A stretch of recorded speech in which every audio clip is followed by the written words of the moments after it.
about that in the conversation later on. Engage with us this morning across our feedback lines. That is on EBN TV. SMS line is 23059. Let's get this show started. Now we kick it off from a dramatic session where a parliamentary session convened by the National Assembly's Health Committee on Tuesday erupted into chaos following a heated confrontation between Kitutu Chache Member of Parliament Anthony Kibagendi and Health Cabinet Secretary Aden Duale. And tensions rose after several MPs accused CS Duale of attempting to intimidate committee members who sought to question the ministry's operations. In a sharp rebuttal, Duale accused the legislator of having a conflict of interest, claiming that the ministry had previously shut down hospitals linked to him. Kibagendi dismissed the allegations, insisting he does not own any hospital in Kenya, and accused Duale of engaging in political theatrics instead of focusing on policy matters. The exchange soon drew in committee chairperson James Nyikal, with Kibagendi accusing him of failing to maintain order and showing bias towards the cabinet secretary. The Nandi Women Representative Cynthia Mugia also questioned that the chair's impartiality, criticizing the decision to reprimand Kibagendi while allowing Duale to remain in the meeting. Your Excellency, Honorable Duale, we are not your kids here to come and unatusomea kama watoto wako. My kids are not. My kids are not. And we will not. You are a hostile witness. My kids. We will not allow you to continue intimidating this committee. We will not allow you. I will not allow you to extort and blackmail the Minister of Health. Who is extorting you? You are extorting the Minister of Health. Who is extorting you? That nonsense is what you've been selling out here. We will not allow you. Honorable, you have a conflict of interest. Who has extorted you? We have closed your hospitals. Who has extorted you? We have closed your hospitals. I have no hospital. No hospital. We will not allow you to continue with this nonsense. I have no hospital. And we will charge you even a dispensary. I have never owned even a dispensary. We have closed your hospitals. We will not allow you. Just because you are the president. You are the extortion. We will not allow you. Are not extortion. You proceed. Don't allow him to chair this meeting. I am chairing this meeting. You are intimidated by this man. Intimidated. So let this exchange not between me and you. We can actually ask you to leave. It is utterly unfair for you to send Honorable Kibagendi out and have the CS stay here, because there were the two of them. It was a shouting match between two people. I cannot be intimidated by a member. I come to answer a question in accordance with Article 153. The member for Nandi has she has the right to ask me questions and I will answer them, but she can't intimidate me. And he keeps taking swipes on the members of this house. Honorable Chair, he needs to make a decision whether he wants to come back to this house or serve this nation as an executive member. The only arm of government I cannot serve is the judiciary, because I'm not a lawyer. I can go back to Waziri Township and win. Waziri, I want to tell the people of Nandi, you are going out of order. I can win and come back here. Nobody can bully me, particularly when you are conflicted, when you have facilities. Point of order, and some of the Chair. Members of this committee have facilities. Point of order, if you want me to name them, I will name them and I will give it to you. Point of and order, they should not Chair. be this committee. Well, that is exactly what happens when you put people into office who, have got questionable interests and questionable backgrounds. And, the session turned into a chaotic session. And I'm wondering, did it actually achieve what it was meant to achieve in the first place? It can't achieve, Cynthia. And we can see how Duale has been transferred from a ministry to the other. Yeah. So it's a questionable thing, or even character and attribute when it comes to someone being trusted with CS position like this is health. And when the debate came within, and suppose some people did not blow whistles yesterday between the two people, I think a lot of chaos could have erupted, and I think that is not what has taken us, our people, to be in for sessions. It's a more serious thing. But now, when you see Kibagendi questioning Duale of all this, it's very clear that something is in a mess and something is not in line with what we're supposed to expect as people. That's right. We'll be keeping tabs to see what exactly happens in the next committee, if they will have it. Now, a dispute has emerged over the actual amount of money the government is required to release to settle salary arrears owed to university lecturers across the country. And according to Education Principal Secretary Beatrice Inyangala, inconsistencies have been noted in the figures presented, with the initially stated amount of 7.9 billion now reportedly standing at 7.7 billion, raising questions about transparency in the government's accounting. The university's academic staff union, WASU, led by Secretary General Dr. Constantine Wesonga, has accused the Ministry of Education of failing to communicate clearly about the disbursement process. Dr. Wesonga said the government released funds through the capitation system without formally informing the lecturers or their union, terming the move as a sign of disrespect and lack of transparency. What has been paid from the data that has been submitted by the universities, from that we shall establish what is outstanding to the lecturers and other non-teaching staff. Then we shall enter into agreement of how that will be sorted out. So there's no hardline stance. This is about negotiations. But if anyone is doing something that is illegal, then the law sets in. When did they realize that their figures are wrong? That now they are requesting finance officers and vice chancellors to give them accurate data by end of business today. Who is confused now? The ministry. Who is confused? The ministry. Tumewashika. The ongoing lecturers' strike entered its 29th day on Tuesday, sparking demonstrations in Nairobi by university students demanding that the government address the educators' grievances.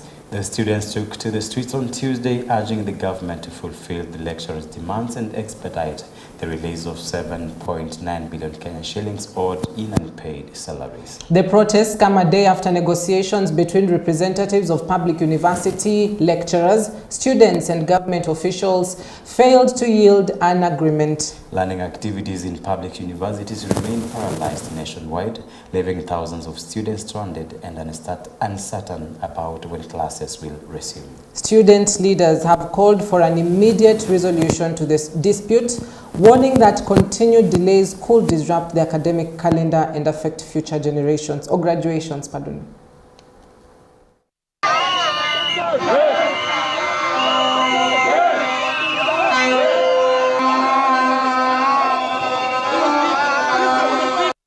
We've decided to down our brains because our education is under siege. This is consequential and parallelical to the optical views of comrades. Yeah. And we've decided that if indeed our lecturers will not be paid on time, we as students are going to demand education, because this is a censorship system that needs to be addressed as quick as possible. Na hatusomi na tumelipa fees, so kama saizi umelipa hostel, hatujui kama next semester utaambiwa tena ulipe another one in case semester ikianza upya in 2026.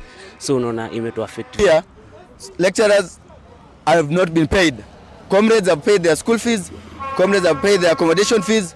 We are in school but no classes is ongoing, and therefore as frustrated comrades today we are giving and demanding this from the government. Yes, that one, the government to pay the lecturers in cash immediately and facilitate the immediate commencement of classes. Plea is that the lecturers will be paid. Exactly. And what we are going to do after these farming distractions, so that will be hard.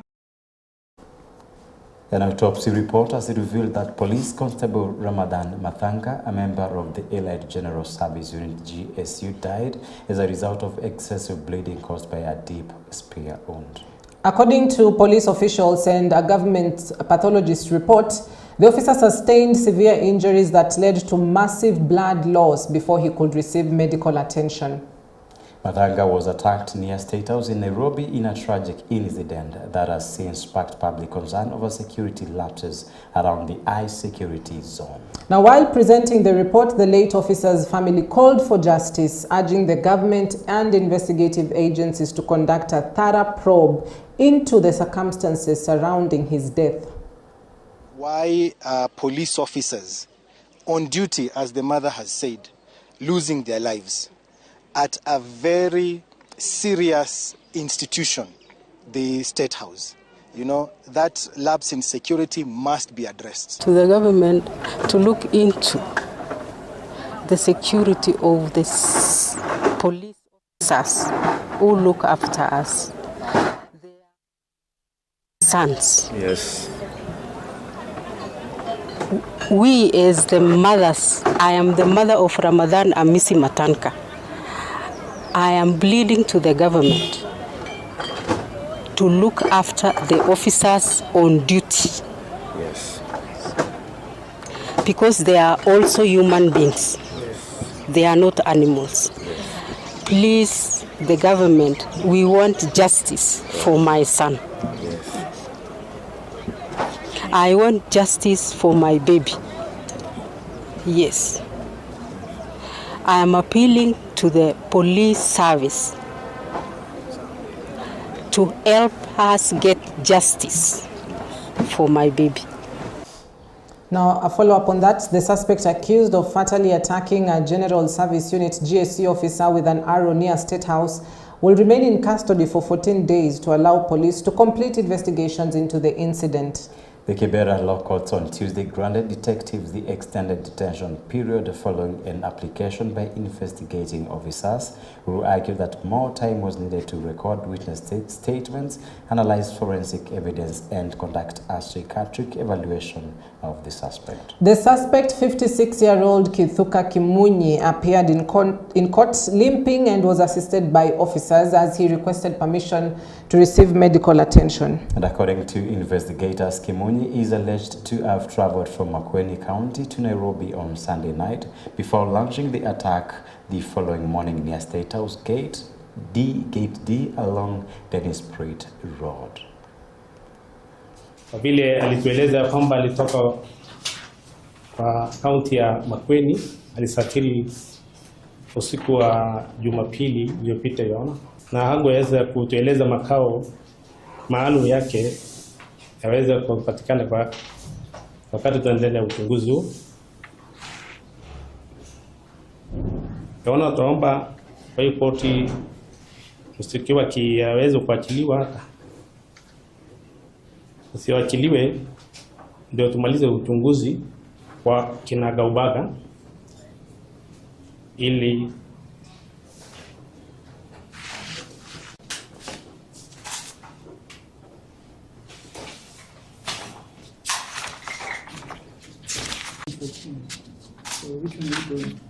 I'll go for 14 on.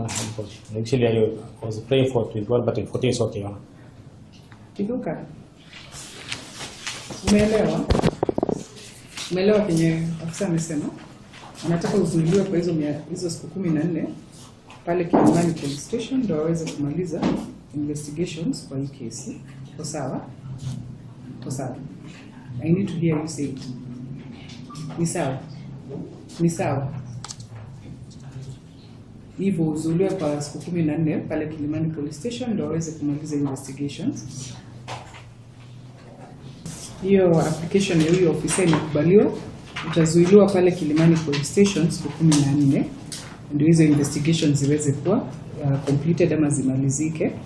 Ukiwa huko kwa hiyo police station, kama uko na wakili anaweza kuja kuone hapo, ama pia familia yako inaweza kuja kuone hapo. Utatajwa tarehe 28 mbele ya court nambari 10, ule deputy registrar wa High Court, court nambari 10, tarehe 28 mwezi wa 10. Utapelekwa huko Mbagathi Hospital for medical treatment kwa hiyo mguu yako, na hiyo treatment utapelekwa saa hii kabla upelekwe huko police station. Sawa? Umenielewa?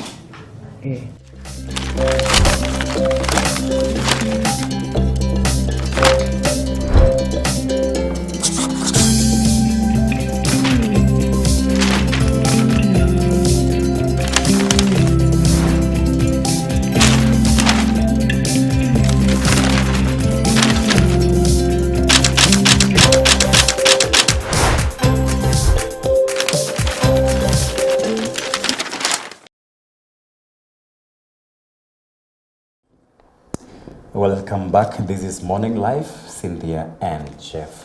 And now we're getting back to the newspaper review, and we're starting with the Kenya's Board newspaper, The Standard. And it has only got 2 stories. The one for a guy from Makueni County attacking GSU officer around State House Gate D, Dennis Britt Road. And we have the issue between Aden Duale, CS for Elf, and Kibagendi. Now, we're starting with the top. Let's start with the Duale. And the Standard is talking of, or calling, is trying to describe him as bully in chief. And Tempers fled. I think the issue, we're looking at Ndwale here since President William Ruto came into power. He was put as the CS for Defense, Forest and Climate Change, and to date is the CS for Health. And I think for me, when it comes to you being transferred from one position to the other, I think there is a way we can see, or even I can see as your boss, maybe you're not performing well. So I have to, it's like I'm trying to test you into every position that I'm giving you. I test you to see whether it's like you are not qualified. So this is to mean, and the exchange, the heated debate exchange that was in between Duale and Kibagendi. And again, there are some members who supported Kibagendi to move out of the house. I think this is clearly to show that someone is unfit for a position, or someone is trying to hide something that is happening, maybe when it comes to the issue of SHA. And to add something on this, we saw the issue of Nyota yesterday. Someone was asking, why do you have keep on unveiling new things every now and then? And what we're unveiling today, the predecessor has not worked, and we're still adding others and others. So this is to show moving Duale from one point to the other, from one position to the other. This is to mean this one, this guy is maybe incompetent in one or the other in the position that he is handed. Yeah, that could be an argument on one side. On the other hand, look at it from the perspective of has he been able to deal with the issues that have been rising from the Social Health Authority, and has there been a difference since he came into office about, I believe, 1 year or so ago, 1 year, 1 month or so ago, after the broad-based reshuffle. Now, this particular attention takes focus away from the actual reason of what the meeting was all about, why the parliamentary committee had summoned him.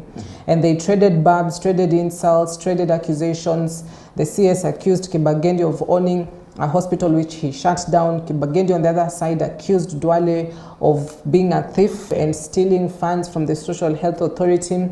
Now, we have, you know, one thing about anger and emotions is that at that peak of a time when you're angry or when your emotions are high, you tend to say things which may actually be true or could be completely false.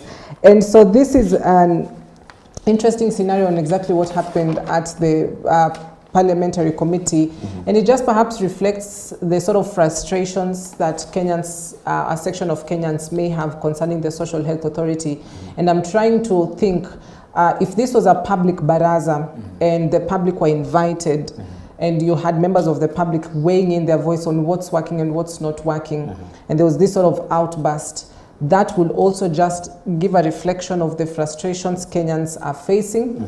And this was one of it, where you've got somebody in office, they're not accounting for some of these problems. Instead, they want to switch the bulb and turn it into a shouting match and about the experience and just how many years they've had at the floor of the National Assembly as Member of Parliament. So this was not an honorable display of actions and behaviors. There could have been a different way to solve the grievances that had been raised. But the core issue is that Social Health Authority funds, there's a big gap in terms of the disbursement to hospitals, disbursement to ghost hospitals. We had DCA officers who were handed the files of ghost hospitals. Has there been actual progress in taming and pinning down suspects involved in ghost hospitals and disbursement of money irregularly? And that also, last time we also talked about ghost hospitals and again ghost patients, because if there is an hospital that is just working on hair, this is to mean there are patients who are still being shy, maybe scabbering and maybe we don't see them. And on the other story on the same page of the Standard is about the attack around a State House on Sunday.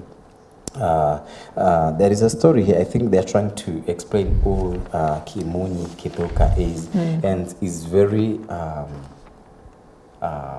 funny or even so mesmerizing to see someone traveling from Makueni all the way to State House. And maybe I'm thinking maybe there could have, although we're waiting for investigation to be done and maybe understand what happened or even what transpired, because how can you travel from Makueni to State House direct and maybe you don't know this person, or there are no transactions that maybe you did previously or something that has been taking place. And how did he, and the guy is saying that he was sent by Satan to do that, and this Satan, I think this devil is very, very crafty. And again, he says that this person, the guy who is dead now, the GSC officer, is not the person, is not the target person. There was the target person. So I don't think whether after being pushed and packed into some kind of being mishandled, I don't think whether he'll say who exactly was coming to attack. So we are getting, I think it's, we're trying to learn what of his behavior, and this is the arrow attack. Relatives described Kithuka Kimunyi as a troubled loner whose actions hindered at mental instability. And so the investigating officer, as we've done from the headlines, from the top stories this morning, is that they've requested for some more time to see whether his mental capacity or mental ability and strength is at the normal rate, or maybe is disturbed mentally a bit. So we're waiting to see how the investigation come out and know how things will come into place. And again, I think when it comes to issues of state houses, it's a high security zone. I think we have to be serious when manning there. And again, was this GSU officer alone when Kimunyi attacked him?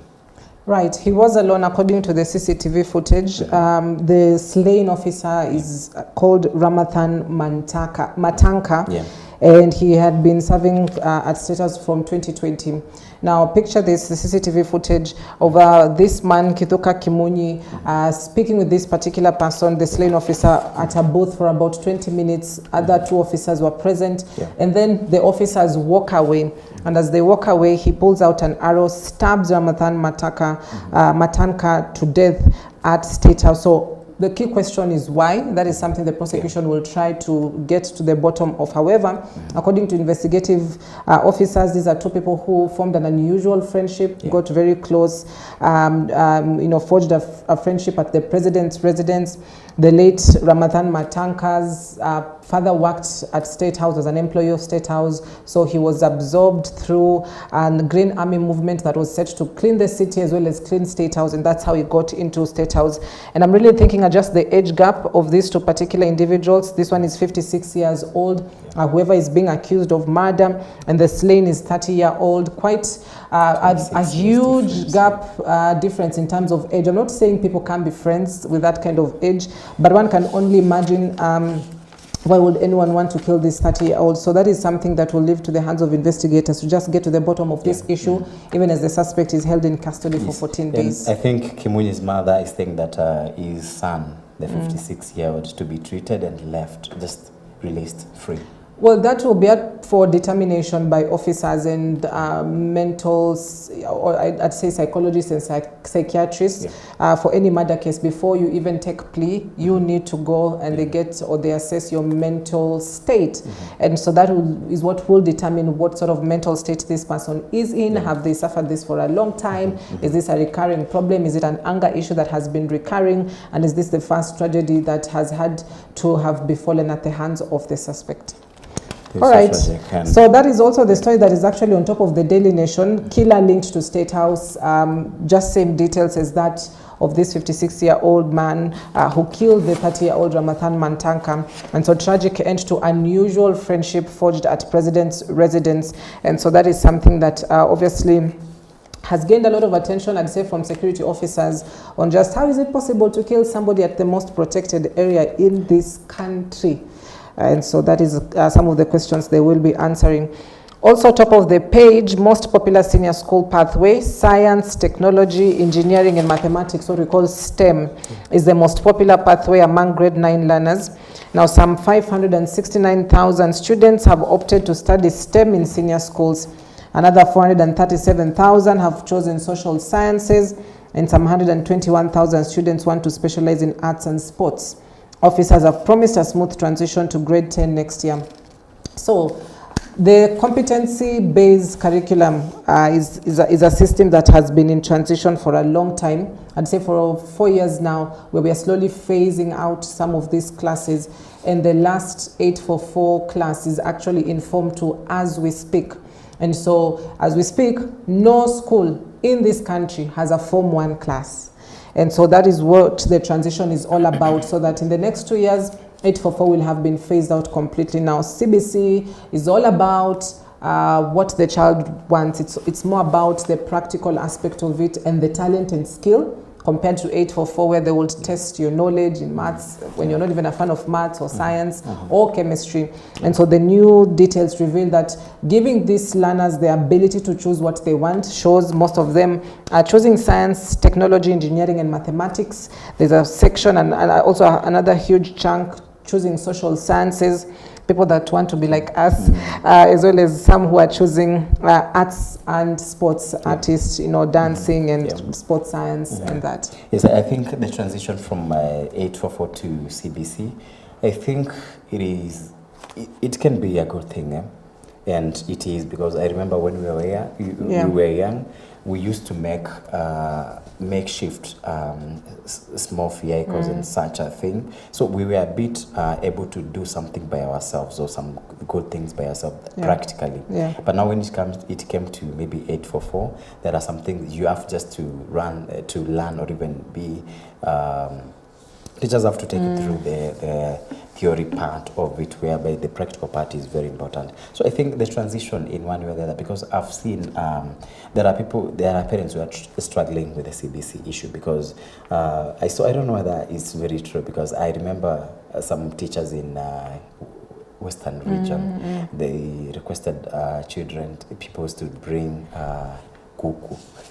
So my question was, now suppose you have to learn something from chicken. I think it would be something that is the whole class should mobilize funds. Maybe a chicken may go for like 800 shillings. This should be shared amongst the students. So I think it won't be a burden as such. But suppose every student or pupil is requested to bring a chicken or even an egg, it looks like a bit expensive. So I think what we're supposed to look at when it comes to transitioning from 844 completely and facing of the 844 system, I think it's all about make sure that facilities are available and readily accessible for the CBC system, so that people don't go there and they still suffer from what maybe they suffered from the 844 system. Correct. And you know, this transition will perhaps put Kenya on one of the maps in terms of investing in talent and investing in skill, because what we've seen over the years, and I remember back then we used to struggle a little bit, because